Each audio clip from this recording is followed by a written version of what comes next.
Hello friends, तो कैसे हैं आप लोग। आशा करता हूँ अच्छे होंगे। तो आज हम लोग डिस्कस करने वाले हैं, ठीक है, होमवर्क सीरीज नंबर 2।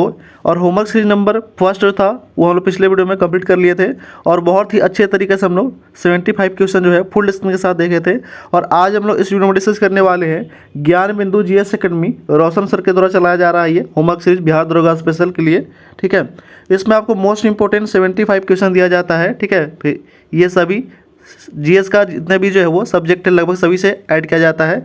इसमें आपको क्वेश्चन दिया जाता है और आपको फिल खुद ही करना होता है लिख करके। ठीक है, तो इसमें आपको हम बताएंगे फुल डिस्कशन के साथ जितना भी क्वेश्चन रहेगा उससे रिलेटेड, जितने भी क्वेश्चन बनेंगे उससे रिलेटेड में और भी क्वेश्चन हम डिस्कस करने वाले हैं इस वीडियो में। तो कृपया अभी तक जो भी चैनल को सब्सक्राइब नहीं किया है तो कृपया सब्सक्राइब कर दें, लाइक कर दें, बेल आइकन दबा दें और अलग अलग अच्छे रिलेटेड ग्रुप में शेयर कर दें। जो भी बिहार दरोगा स्पेशल का अगर तैयारी कर रहे हैं तो उनके लिए मोस्ट इंपॉर्टेंट सीरीज है। इसका पीडीएफ आपको व्हाट्सएप ग्रुप पर प्रोवाइड कर दिया जाता है और व्हाट्सएप ग्रुप का लिंक इस वीडियो के डिस्क्रिप्शन में दे दिया गया है, तो वहाँ से आप ज्वाइन कर लीजिएगा। आते हम लोग देखते हैं टेस्ट नंबर 2 है होमवर्क सीरीज का फर्स्ट। तो हम लोग डिस्कस करने वाले हैं डे नंबर 2 है। ठीक है, होमवर्क सीरीज नंबर भी 2 है। ठीक है, तो फर्स्ट क्वेश्चन देखते हैं हम लोग। पहला क्वेश्चन है, फर्स्ट क्वेश्चन दिया गया है यहाँ पे। ठीक है, फर्स्ट क्वेश्चन है कि हाल ही में भारत सरकार की किस 2 योजना ने आपने 10 वर्ष जो है वो पूरे किए हैं।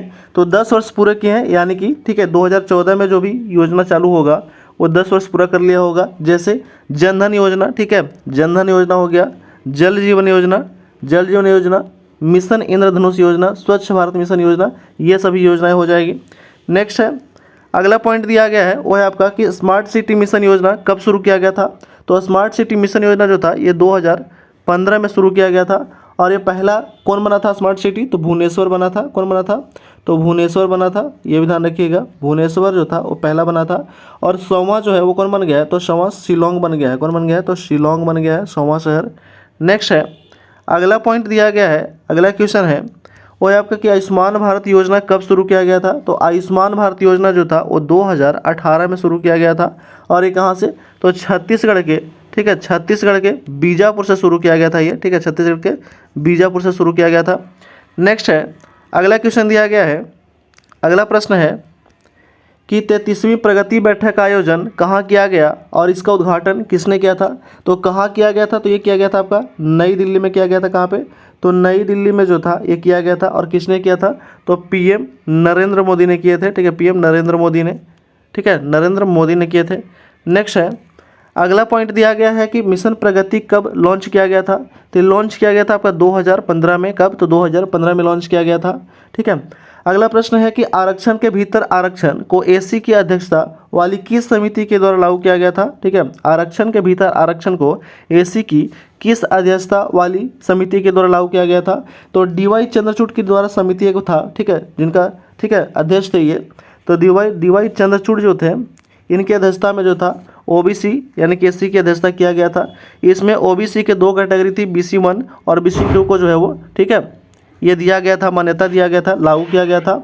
और अभी कौन है, तो अभी जो है वो चीफ जस्टिस जो है वो संजीव खन्ना है। ठीक है, यहाँ पे दिया गया नेक्स्ट क्वेश्चन है कि एसी के वर्तमान यानी कि सुप्रीम कोर्ट के वर्तमान चीफ जस्टिस कौन है, चीफ जस्टिस ऑफ इंडिया, वो है आपका संजीव खन्ना है। कौन है, संजीव खन्ना, संजीव खन्ना है, संजीव खन्ना है। एसी के पहले सीजीआई कौन थे, तो पहले सीजीआई जो थे वो हीरालाल जेकानिया थे। ठीक है, हीरालाल जेकानिया थे, ये भी ध्यान रखिएगा। ठीक है, हीरालाल जेकानिया है। नेक्स्ट है, अगला पॉइंट है वो है आपका कि एसी के न्यायाधीशों की कुल संख्या क्या है। तो कुल संख्या जो है वो 34 है। कितना, तो 33 + 1 यानी कि, ठीक है, एक जो है वो मुख्य न्यायाधीश है और बाकी अन्य न्यायाधीश है, 33। नेक्स्ट क्वेश्चन है, अगला प्रश्न है कि भारत की पहली स्वदेशी सेमी हाई स्पीड, ठीक है, यहाँ पे हाई होगा, हाई स्पीड ट्रेन कौन सी थी। तो पहला स्वदेशी सेमी हाई स्पीड ट्रेन जो था वो कौन था, तो वो था आपका, ठीक है, वो वंदे भारत था। कौन था, तो वंदे भारत था। ठीक है, वंदे भारत है। इसका पुराना नाम क्या था, तो ट्रेन 18 था, पुराना नाम था ट्रेन 18। और ये ट्रेन 18 था यानी कि 2018 में ये बना था, इसलिए 18 नाम दिया गया था। और ये पहली बार कहाँ से कहाँ तक चला था, तो वाराणसी से, ठीक है, वाराणसी से कहाँ तक चला था, तो वाराणसी से न्यू दिल्ली तक चला था। ठीक है, न्यू दिल्ली तक चला था, ये भी ध्यान रखिएगा। नेक्स्ट क्वेश्चन है, अगला प्रश्न है कि भारत में पहली किसान रेल कब चलाई गई थी। तो भारत में पहली किसान रेल जो था वो चलाया गया था 2020 में। कब चलाया गया था, तो 2020 में चलाया गया था, 8 अगस्त 2020 को। कहाँ से कहाँ तक, तो देवलाली से दानापुर तक। ठीक है, देवलाली कहाँ है, महाराष्ट्र में है, देवलाली से दानापुर बिहार में चलाया गया था। उसके बाद नेक्स्ट क्वेश्चन है कि पहली तेजस रेल कहाँ से कहाँ तक चली थी। तो पहली तेजस रेल जो था वो कब चला था, तो 2017 में चला था। कहाँ से कहाँ तक, तो मुंबई के छत्रपति टर्मिनल से, ठीक है, मुंबई के छत्रपति टर्मिनल से कहाँ तक चला था, तो छत्रपति टर्मिनल से गोवा के करमाली तक चला था। ठीक है, गोवा के, ठीक है, करमाली तक चला था, ये भी ध्यान रखिएगा, गोवा के करमाली तक। नेक्स्ट क्वेश्चन है, अगला प्रश्न है कि भारत की पहली डबल डेकर ट्रेन कौन सी है। तो भारत की पहली डबल डेकर ट्रेन जो है वो है आपका फ्लाइंग रानी है। कौन है, तो फ्लाइंग, ठीक है, फ्लाइंग जो है फ्लाइंग रानी है। ठीक है, फ्लाइंग रानी एक्सप्रेस नाम है इसका। ठीक है, नेक्स्ट क्वेश्चन है, अगला प्रश्न है कि वर्तमान में मोबाइल फ़ोन निर्माता में भारत का स्थान क्या है। तो भारत का जो है, ठीक है, मोबाइल फ़ोन निर्माता में दूसरे स्थान पे, कितने पे, तो दूसरे स्थान पे है। ठीक है, दूसरे स्थान पे। पहला पे कौन है, तो फर्स्ट पे जो है वो चीन है, ये भी ध्यान रखिएगा, फर्स्ट पे चीन है। नेक्स्ट है कि अर्थव्यवस्था में भारत का स्थान क्या है। तो अर्थव्यवस्था में जो भारत का स्थान है वो है 5वां स्थान पे है भारत। और दूरसंचार में कितने स्थान पे है, तो दूरसंचार में सेकंड स्थान पे, यानी कि दूसरे स्थान पे है भारत। ठीक है, नेक्स्ट क्वेश्चन है, अगला प्रश्न है कि केंद्र सरकार के द्वारा चालू वित्त वर्ष के लिए 2024-25 के तहत कितने खाते खोलने का लक्ष्य रखा गया है। तो ये जो है वो 3 करोड़ खाता खोलने का लक्ष्य रखा गया है। ठीक है, कब, तो 2024-25 के वित्त वर्ष में 3 करोड़ खाते खोलने का लक्ष्य रखा गया। किस योजना के तहत, तो जनधन योजना के तहत। जनधन योजना जो था वो कब लागू किया गया था, तो 28 अगस्त 2014 को। ये भी बहुत बार एग्जाम में पूछा गया है, ये भी ध्यान रखिएगा। नेक्स्ट क्वेश्चन है, अगला प्रश्न दिया गया है कि विश्व की विलियम समावेशन की सबसे बड़ी योजना कौन सी है। तो विलियम समावेशन की सबसे बड़ी योजना जो है यही है, जनधन योजना है। कौन सा, तो जनधन योजना है, ये भी ध्यान रखिएगा। नेक्स्ट है कि सुप्रीम कोर्ट के द्वारा बाल विवाह रोकने के लिए किस एक पहल की शुरुआत किया गया है। तो सुप्रीम कोर्ट के द्वारा बाल विवाह रोकने के लिए एक पहल चलाया गया था, उसका नाम क्या था, तो उसका जो नाम था वो था आपका बाल विवाह, ठीक है, बाल विवाह मुक्त गाँव पहल। ठीक है, बाल विवाह मुक्त गांव पहल जो था वो नाम था, मुक्त गांव पहल जो है नाम है इसका।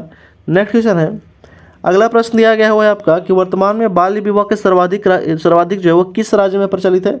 तो सबसे ज़्यादा बाल विवाह जो है प्रचलित है कहाँ पे, तो वेस्ट बंगाल में प्रचलित है। कितना परसेंट है, तो वहाँ पे 41.6% है। ठीक है, और बिहार में कितना है, तो बिहार में जो है, बिहार में है आपका 40.8% है। कितना है, 40.8% है, ये भी ध्यान रखिएगा। नेक्स्ट क्वेश्चन है, अगला प्रश्न दिया गया है कि प्रधानमंत्री किस वर्ष को संयुक्त राष्ट्र अंतर्राष्ट्रीय सहकारिता वर्ष के रूप में घोषित किया है। तो प्रधानमंत्री के द्वारा जो है सहकारिता वर्ष के रूप में घोषित किया गया है 2025 को। ठीक है, 2025 को। ठीक है, और यह सहकारिता जो मंत्रालय है इसका स्थापना कब हुआ था, तो 2021 में हुआ था। सहकारिता मंत्रालय की स्थापना हुआ था कब, तो 2021 में। ठीक है, यहाँ पे दिया गया है क्वेश्चन। नेक्स्ट जो क्वेश्चन है वो है कि सहकारिता मंत्रालय के मंत्री कौन है। तो सहकारिता मंत्रालय के मंत्री जो है वो अभी है कौन, अमित शाह है। कौन है, तो अमित शाह है, अमित शाह। ठीक है, नेक्स्ट क्वेश्चन है कि केंद्र सरकार के द्वारा लिए गए निर्णय के अनुसार नवीनतम जनगणना डाटा रिकॉर्ड करने की प्रक्रिया कब शुरू होगी। तो नवीनतम जो है अभी फिलहाल ही में जो है जनगणना शुरू होने की जो प्रक्रिया है वो कब शुरू होगा, ये पूछा गया है। तो ये शुरू होगा आपका 2025 में शुरू होगा, और रिपोर्ट कब सौंपेगा, तो 2026 में सौंपेगा। तो इसका जो अभी अध्यक्ष किसको बनाया गया है, ठीक है, तो यह आयुक्त बनाया गया है। ठीक है, 2025 के जनगणना जो आयुक्त है वो बन गए हैं अभी मृत्युंजय नारायण को बनाया गया है। किसको, तो मृत्युंजय नारायण को बनाया गया है, मृत्युंजय नारायण को। और 2011 के जो जनगणना आयुक्त थे वो कौन थे, तो सी चंद्रमौली थे। कौन थे, तो सी चंद्रमौली थे। ठीक है, नेक्स्ट क्वेश्चन है, अगला प्रश्न यहाँ पे दिया गया है वो है आपका कि जनगणना की रिपोर्ट 2025 की रिपोर्ट कब प्रकाशित किया जाएगा। तो 2026 में इसका रिपोर्ट प्रकाशित किया जाएगा। जनगणना के वर्तमान आयुक्त कौन है, तो वर्तमान आयुक्त है मृत्युंजय, कौन, मृत्युंजय नारायण है। कौन है, तो मृत्युंजय नारायण है। ठीक है, मृत्युंजय नारायण, ध्यान रखिएगा। नेक्स्ट क्वेश्चन है, अगला प्रश्न है, भारत सरकार के द्वारा संसद की सीटों के लिए परिसीमन प्रक्रिया पूरा करने का लक्ष्य जो है वो कब तक रखा गया है। तो परिसीमन प्रक्रिया पूरा करने का जो लक्ष्य रखा गया है वो रखा गया आपका कब, तो ये लक्ष्य रखा गया है 2028 तक। ठीक है, 2028 तक लक्ष्य रखा गया है। ठीक है, वर्तमान में परिसीमन किस जनसंख्या के ठीक है, जनसंख्या पर आधारित है। तो यह आधारित है आपका 1971 के जनसंख्या पर आधारित है, 1971 के। नेक्स्ट क्वेश्चन है, अगला प्रश्न दिया गया यहाँ पे कि हाल ही में एनसीआर नहीं होगा, यहाँ पे एनपीआर होगा, यहाँ पे मिस्टेक है, टाइपिंग मिस्टेक है।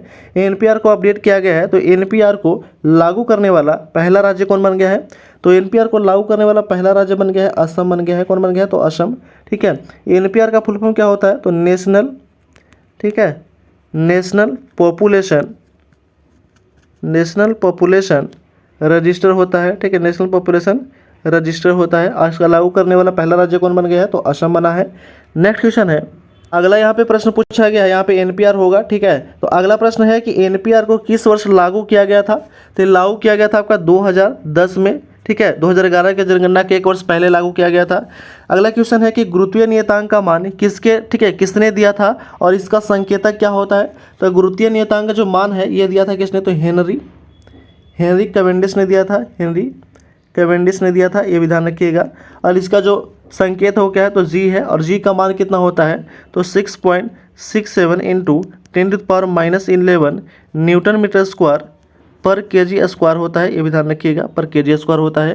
नेक्स्ट क्वेश्चन है, अगला प्रश्न दिया गया है वो है आपका क्वेश्चन नंबर 13 है कि पीएम फसल बीमा योजना की शुरुआत कब हुआ था।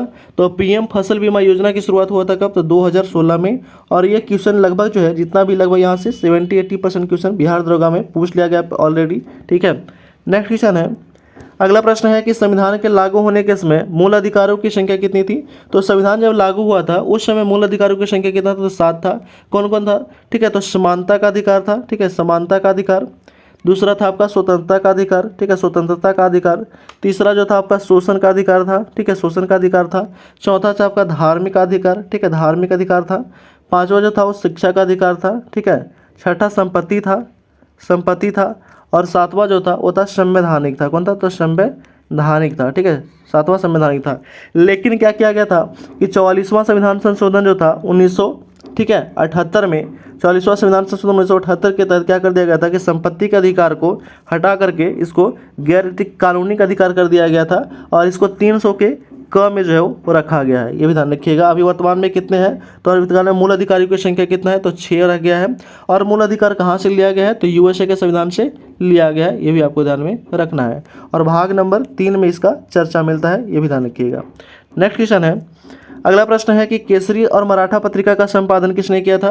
तो केसरी और मराठा पत्रिका के संपादन किए थे कौन, तो बाल गंगाधर तिलक ने, ठीक है, बाल गंगाधर तिलक के द्वारा किया गया था, ठीक है, बाल गंगाधर तिलक के द्वारा किया गया था। और केसरी जो था वो किस भाषा में, तो केसरी जो था वो था आपका मराठी भाषा में। केसरी कौन था, तो मराठी भाषा में। और मराठा जो था वो इंग्लिश भाषा में प्रकाशित हुआ था, ये भी आपको ध्यान में रखना है। ये बहुत बार कन्फ्यूजन होता है कि केसरी जो था उल्टा होता है इसमें, कि केसरी मराठी में और मराठा किसमें, तो इंग्लिश में लिखा गया था, ठीक है। नेक्स्ट क्वेश्चन है, अगला प्रश्न है कि भारत के प्रत्येक वर्ष आर्थिक सर्वेक्षण किसके द्वारा प्रकाशित किया जाता है। तो आर्थिक सर्वेक्षण जो है यह प्रकाशित किया जाता है आपका वित्त आयोग के द्वारा। किसके द्वारा, तो वित्त आयोग के द्वारा जो है प्रकाशित किया जाता है। वित्त आयोग की चर्चा किस आर्टिकल में है, तो अनुच्छेद 280 में इसका जिक्र किया गया है। वित्त आर्थिक सर्वेक्षण जो है ये बजट के 1 दिन पहले पारित किया जाता है, ठीक है, बजट के 1 दिन पहले जो है इसको पारित कर दिया जाता है, ठीक है, ये भी ध्यान रखिएगा। नेक्स्ट क्वेश्चन है, अगला प्रश्न है कि भारतीय राष्ट्रीय कांग्रेस के दूसरे मुस्लिम अध्यक्ष कौन थे। तो दूसरे मुस्लिम अध्यक्ष जो थे वो थे आपका रहीमतुल्लाह सयानी थे, ठीक है, रहीमतुल्लाह सयानी थे। कौन थे, तो रहीमतुल्लाह सयानी थे।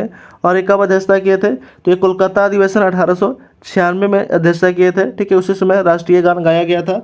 भारतीय राष्ट्रीय कांग्रेस के सेकंड मुस्लिम अध्यक्ष थे कौन थे, रहीमतुल्लाह सयानी। लेकिन प्रथम पूछा जाएगा तो कौन थे, तो प्रथम थे बदरुद्दीन तैयबजी थे, ठीक है, बदरुद्दीन तैयबजी थे, ये भी ध्यान रखिएगा। नेक्स्ट क्वेश्चन है, अगला प्रश्न है कि किस तत्व का प्रयोग प्रोटीन के संश्लेषण में किया जाता है। तो प्रोटीन के संश्लेषण में किया जाता है कौन सा तत्व है, वो है आपका नाइट्रोजन है। कितना है, तो नाइट्रोजन तत्व का प्रयोग किया जाता है। नाइट्रोजन हमारे वायुमंडल में कितना है, तो 78% है, सबसे ज़्यादा है, ये भी ध्यान रखिएगा। नेक्स्ट क्वेश्चन है, अगला प्रश्न है कि भारत के नियंत्रक और महालेखा परीक्षक का पद किस अधिनियम के द्वारा लाया गया था। तो ये लाया गया था आपका 1919 के अधिनियम के तहत लाया गया था, ठीक है।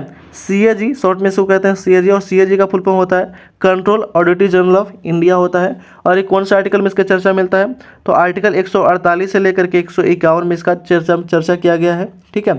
अभी फिलहाल में कौन है, तो अभी है संजय मूर्ति हैं। इसके पहले थे कौन थे, तो गिरीश चंद्र मुर्मू थे। नेक्स्ट क्वेश्चन है, अगला प्रश्न है कि नौजवान भारत सभा की स्थापना कब और किसके द्वारा किया गया था। तो नौजवान भारत सभा की स्थापना किया गया था भगत सिंह के द्वारा। कब, तो 1926 में। किसके द्वारा, तो भगत सिंह के द्वारा किया गया था, 1926 में किया गया था। और इसके सहयोगी कौन कौन थे, तो छबील दास थे, ठीक है, कौन थे, छबील दास थे, ठीक है, छबील दास। भगवती चरण बोहरा थे, ठीक है, भगवती चरण बोहरा थे, भगवती चरण बोहरा। और क्या थे, तो और थे आपका यशपाल थे, ये भी ध्यान में रखिएगा, ठीक है, यशपाल थे, ये सहयोगी थे। नेक्स्ट क्वेश्चन है, अगला प्रश्न है कि भारत में मौद्रिक नीति कौन जारी करता है? तो भारत में मौद्रिक नीति जो है ये जारी करता है आरबीआई जारी करता है। आरबीआई का स्थापना हुआ था कब? तो आरबीआई का स्थापना होता है 1 अप्रैल 1935 को इसका स्थापना होता है। और आरबीआई का फुल फॉर्म होता है reserve bank of India. RBI का मुख्यालय है मुंबई में। और आरबीआई का राष्ट्रीयकरण हुआ था कब? तो 1 जनवरी 1949 को इसका राष्ट्रीयकरण होता है। आरबीआई का गठन जो था यंग एंड हिल्टन समिति की सिफारिश पे किया जाता है।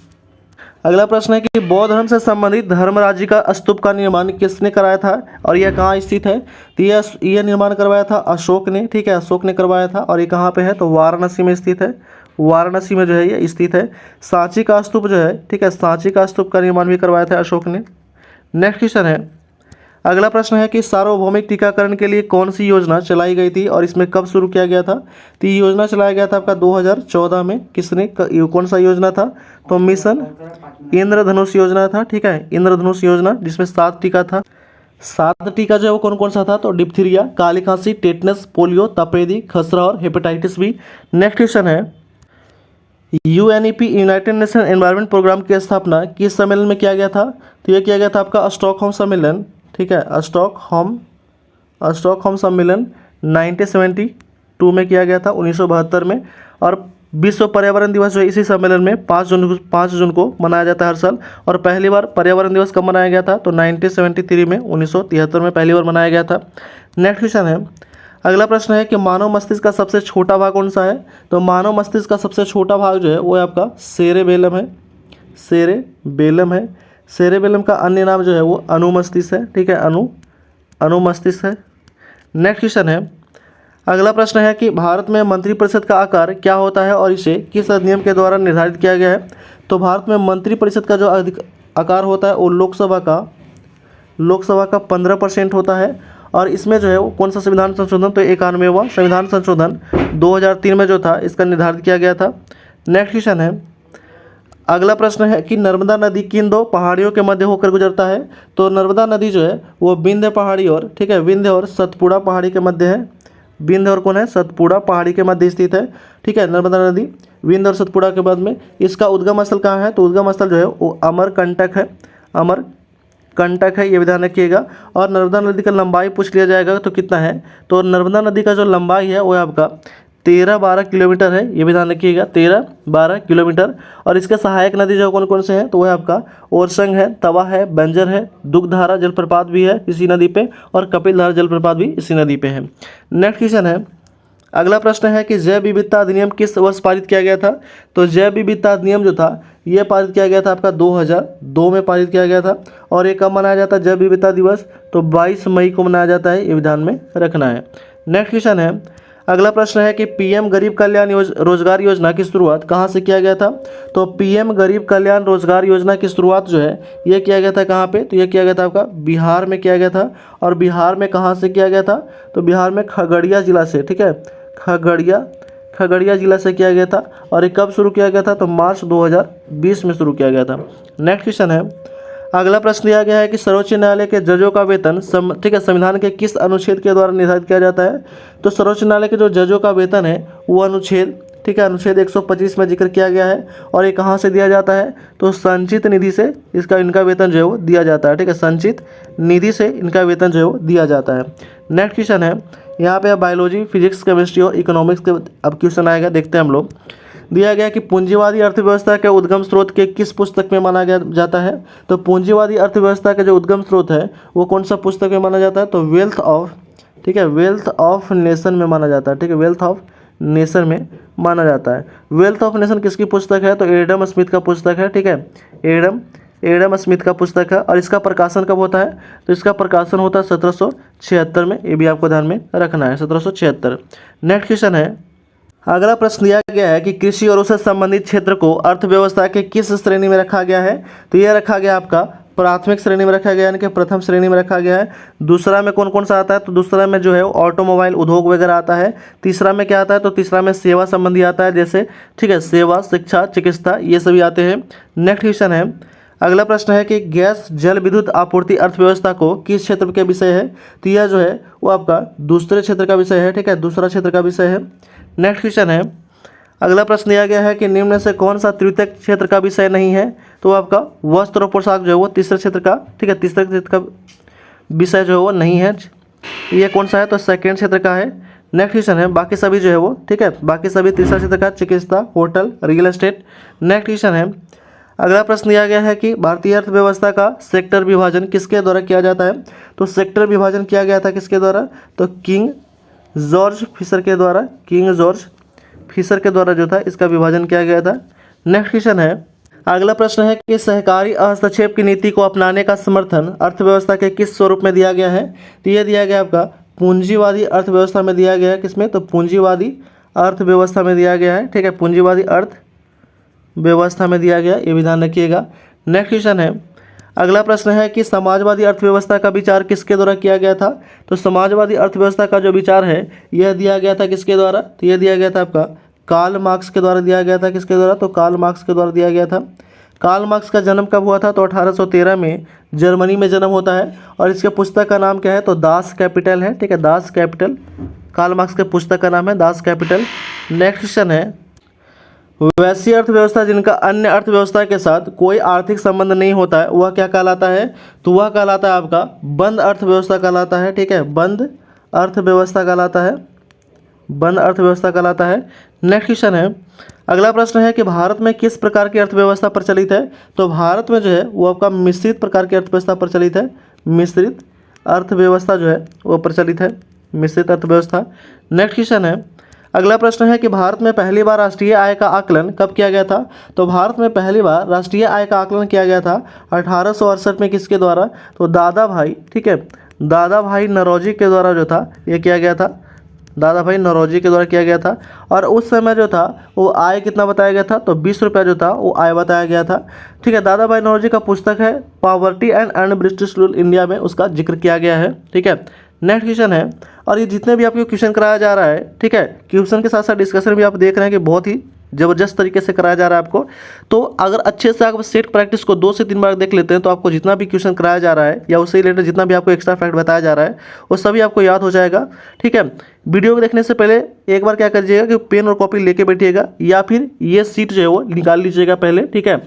उसके बाद जितना भी एक्स्ट्रा फैक्ट बताया जाता है सब नोट डाउन कर लीजिएगा और नोट डाउन करने के बाद एक बार अच्छे से रिवीजन कर लीजिएगा ताकि एग्जाम आने से पहले, ठीक है, रिवीजन करने में सुविधा होगा और ताकि रिलेटेड जितना भी क्वेश्चन जो है क्वेश्चन से रिलेटेड जितना भी प्रश्न बनेगा टोटल आपको रिवीजन हो जाएंगे, ठीक है, और एग्जाम में बहुत ही इसका लाभदायक रहेगा।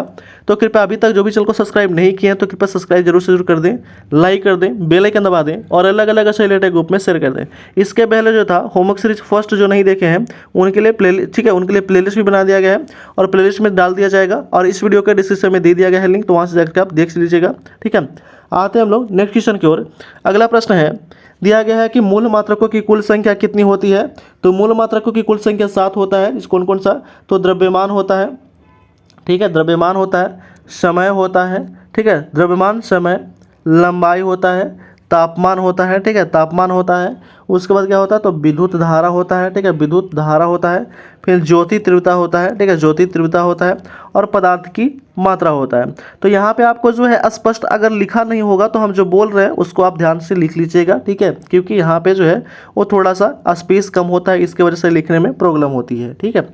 नेक्स्ट क्वेश्चन है, अगला प्रश्न यहाँ पे सुमेलित करना है, ठीक है। विद्युत धारा जो है वो किसका मात्रक है, तो एम्पियर का मात्रक है। आवृत्ति जो किसका, तो हर्ट्ज का मात्रक है। ठोस कोण का कौन है, तो अस्टेरेडियन है और विद्युत शक्ति का क्या है, तो वाट है, ठीक है। विद्युत धारा का कौन है, तो एम्पियर है, ठीक है। आवृत्ति का क्या है, तो हर्ट्ज है। ठोस कोण का अस्टेरेडियन और विद्युत शक्ति का क्या है, तो वाट है। नेक्स्ट क्वेश्चन है, अगला प्रश्न दिया गया है वो है आपका कि ऊर्जा मापने की अंतर्राष्ट्रीय इकाई क्या है, तो ऊर्जा मापने का अंतर्राष्ट्रीय इकाई जो है वो है आपका कैलोरी है, ठीक है, कैलोरी है। नेक्स्ट क्वेश्चन है कि तापमान का ऐसे मात्रक क्या होता है, तो तापमान का ऐसे मात्रक जो होता है वो केल्विन होता है, केल्विन। नेक्स्ट क्वेश्चन है, अगला प्रश्न दिया गया है, ठीक है, क्वेश्चन नंबर 45 पे कि प्रकाश वर्ष किसका संबंधित है, तो प्रकाश वर्ष जो है संबंधित है दूरी का और एक प्रकाश वर्ष बराबर जो होता है वो क्या होता है, तो एक प्रकाश, ठीक है, एक प्रकाश वर्ष बराबर जो होता है वो होता है आपका 9.46 × 10⁻12 जो है वो किलोमीटर में होता है, लेकिन यहाँ पे अगर 15 होगा, 15 होगा तो मीटर में हो जाएगा, ठीक है, ये भी ध्यान रखिएगा। नेक्स्ट क्वेश्चन है, अगला प्रश्न है कि निम्नलिखित में से कौन सी दीप्त तीव्रता की एसआई इकाई है, तो दीप्त तीव्रता की एसआई जो इकाई है वो है आपका कैंडेला है। कौन है? तो कैंडेला है, ये भी ध्यान रखिएगा। नेक्स्ट क्वेश्चन है, अगला प्रश्न है कि बहुत सी भौतिक राशियाँ जिनमें केवल परिणाम होता है, दिशा नहीं होता है, उसे हम क्या कहते हैं? तो केवल परिणाम होता है, दिशा नहीं होता है, उसे हम क्या कहते हैं? तो अदिश राशि कहते हैं। ठीक है, अदिश राशि कहते हैं। नेक्स्ट क्वेश्चन है, बल, भार, त्वरण, विस्थापन, वेग, संवेग, चुंबकीय बल, ताप, प्रवणता कैसी राशियां हैं? तो ये सभी जो राशियां हैं वो आपका सदिश राशि है। ठीक है, कौन सी राशि है? तो ये सभी जो है वो सदिश राशि है। ठीक है, सदिश राशि है, सदिश राशि। नेक्स्ट क्वेश्चन है, अगला प्रश्न है कि यूकैरियोटिक और प्रोकैरियोटिक कोशिकाओं में पाया जाने वाला झिल्ली जो रहित अंग है वो कौन सा है? तो झिल्ली रहित जो अंग है वो राइबोसोम है। कौन है? तो राइबोसोम है। ठीक है, राइबोसोम। नेक्स्ट क्वेश्चन है, अगला प्रश्न है कि कोशिका को सर्वप्रथम किसने देखा था? तो कोशिका को सर्वप्रथम जो था वो रॉबर्ट हुक ने देखा था। ठीक है, रॉबर्ट हुक ने देखा था। कहाँ पे? तो कॉर्क के एक वृक्ष था, ठीक है, उसमें मधुमक्खी के छत्ते की तरह दिख रहे थे, ठीक, उसी को जो है वो कोशिका नाम दिया था।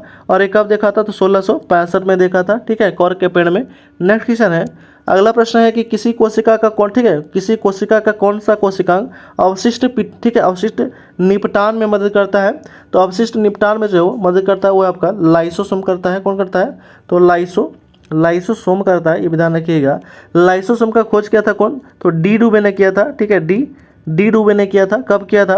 तो 1958 में किया था। लेकिन इसको नोबेल पुरस्कार कब मिला था? तो 1974 में नोबेल पुरस्कार मिला था। नेक्स्ट क्वेश्चन है, अगला प्रश्न है कि निम्नलिखित में से कौन सा कोशिकांग कोशिका के सुसाइड बैग के रूप में जाना जाता है? तो अभी बताएं हम लोग, लाइसोसोम को आत्महत्या की थैली या सुसाइड बॉम्ब, ये सुसाइड बैग के रूप में जाना जाता है। ठीक है, नेक्स्ट क्वेश्चन है, अगला प्रश्न है कि प्राणी में सबसे लंबी कोशिका किसका होता है? तो सबसे लंबी कोशिका जो होता है वो होता है न्यूरॉन होता है। क्या होता है? तो न्यूरॉन होता है। ठीक है, ध्यान रखिएगा। और सबसे छोटा पूछेगा तो माइकोप्लाज्मा होता है। नेक्स्ट क्वेश्चन है, अगला प्रश्न है कि केंद्र की खोज किस वैज्ञानिक ने किया था? तो केंद्र का खोज जो था वो रॉबर्ट ब्राउन ने किया था। किसने किया था? तो रॉबर्ट ब्राउन ने किया था। कब किया था? तो ये किया था आपका 1831 में किया था, ये भी ध्यान रखिएगा।